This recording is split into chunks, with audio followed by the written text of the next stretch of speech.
किसानों की मांग का समर्थन करता है। सरकार चेत दिया है, वरना सरकार को गद्दी छोड़नी पड़ेगी। कानून जो सरकार ने बनाए ये सरकार के कानून नहीं, ये काले कानून है। इस काले कानून को तत्काल सरकार बर्खास्त करे, हटाए। अगर नहीं हटाती, इस सरकार को हटाने का काम वो किसान अधिवक्ता करेगा। इस मंच के माध्यम से हम ऐलान करते हैं। अन्न का दाता है।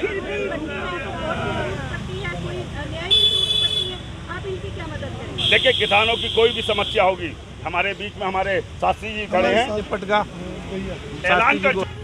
सर थोड़ा सा उधर हो जाओ। सर, आज किसान और वकील अधिवक्ता एक हो चुके हैं। किसान जहां अपने बिलों को लेकर के तमाम धरने पर बैठे हुए हैं और मतलब 1 साल से ऊपर ही हो गया है। सर, क्या आप लोग निःशुल्क, उनकी अगर ज़रूरत पड़ेगी उन्हें वकीलों की, तो आप लोग निःशुल्क वकील मुहैया कराएंगे? देखिए, ज़रूरत वाली बात तो ये है कि हम लोग जिस दिन से आंदोलन किया है, हम अपने उत्तर प्रदेश के अंदर कम से कम 1000 किसानों को उनके हक के लिए न्याय दिला चुके हैं। निःशुल्क उनके लिए हम लोग मुकदमा लड़ रहे हैं।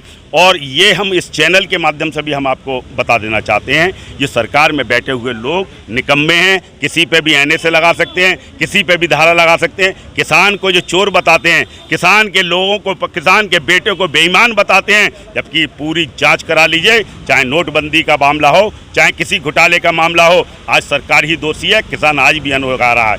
आज किसान को उसकी धान का क्या मूल्य मिल रहा है, मुझे कहने में कोई गुरेज नहीं है। पिछली सरकार में आप चलाई जाइए, 4500 रुपये धान का मूल्य मिलता था, आज 2100-2200 रुपये पे आके टिक गया है।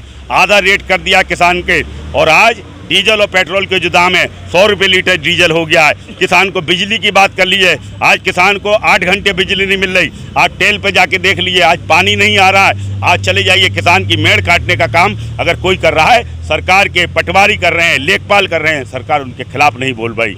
इसलिए हम कहना चाहते हैं, ये सरकार ना किसानों की है, ना नौजवानों की है, और अधिवक्ताओं की भी नहीं है। और महिला को पढ़ाने की जो बात कहते हैं कि बेटी बचाओ बेटी पढ़ाओ, आज आप देखिए जिस तरीके से दिल्ली के अंदर, उत्तर प्रदेश के अंदर अन्य स्टेटों के संग बहन बेटियों के संग जो वाक्य हो रहे हैं, ये सरकार की सोची समझी साजिश है कि हमको धर्म के नाम पे हमको भिड़ाने का काम करती है, हिंदू मुस्लिम के नाम पे लड़ाने का काम करती है। लेकिन अधिवक्ताओं में ना तो हिंदू होता है, ना मुसलमान होता, ना सिख होता, ना ईसाई होता।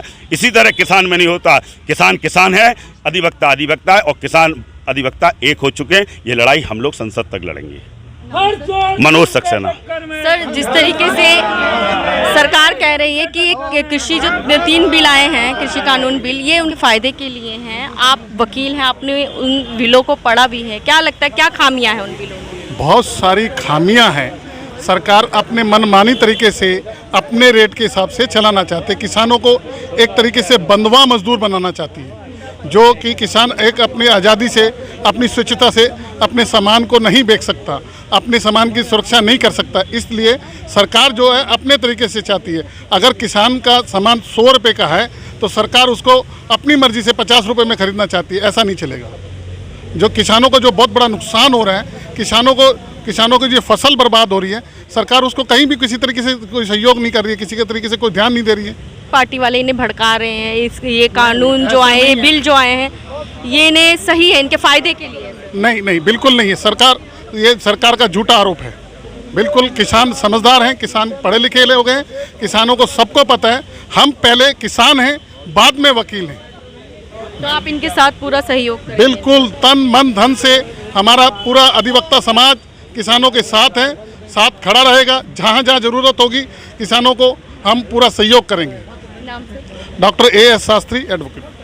सर, आप कुछ बोलें किसानों के लिए? हमारी इंटरनेशनल एडवोकेट ऑर्गेनाइजेशन पूरे ज़ोर शोर से किसानों के साथ है और किसानों के समर्थन में खड़ी है। जो भी किसानों की ये मांग है, उसमें हम ज़ोर शोर से मुद्दा उठाएंगे और किसान भाइयों के लिए जितना भी जो भी इनके केस होंगे, वो advocate organisation free of cost लड़ेगी और इनको हर तरीके से सहायता उपलब्ध कराने में जो एडवोकेट बन पड़ेगा, वो एडवोकेट ऑर्गेनाइजेशन करेगी। आपका नाम? मनोज कुमार फ्रॉम भिवानी। मैं कल्पना भारद्वाज। हमारे रोहिणी कोर्ट में जिस लड़की आरती को पैर में गोली लगी है, अभी तक उसकी सुरक्षा के लिए कोई इंतज़ाम नहीं किया गया है। इवन उससे किसी सरकार ने पूछा भी नहीं, उसके इलाज के पैसे तक नहीं दिए। उस लड़की ने खुद ही डिस्पेंसरी में जाके अपने पैर में पट्टी करवाई। अब आप ये देखिए, जब वकील कोर्ट में ही सुरक्षित नहीं है तो सड़कों पे कहाँ सुरक्षित होगा। तो मैं भी यही चाहूँगी हम सारे वकील भाई मिलके पूरे देश के जितने भी वकील हैं एक साथ मिलके हम यही आवाज़ उठाएंगे, वकील एकता जिंदाबाद। और हम किसानों के लिए भी जो भी हमसे बन पड़ेगा, तन से मन से धन से हर तरीके से हम किसानों के साथ हैं। अब शास्त्री जी ने बोला, मनोज जी ने भी बोला कि हम किसान पहले हैं और हम वकील बाद में हैं। तो किसान और वकील एकता जिंदाबाद।